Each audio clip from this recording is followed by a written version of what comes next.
How to turn on dark mode on TikTok, iPhone, or Android device. In this video, I'll show you how to turn on dark mode on TikTok using your iPhone or Android device.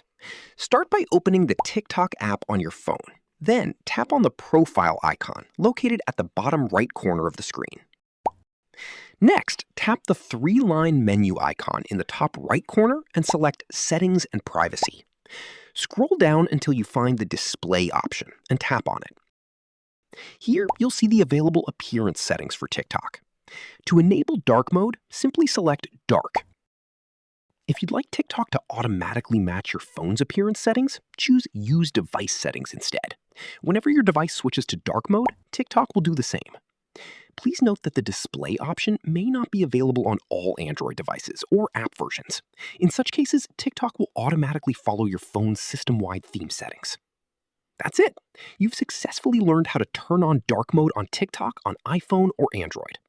If you find this video informative, click on like, share, and subscribe for more videos.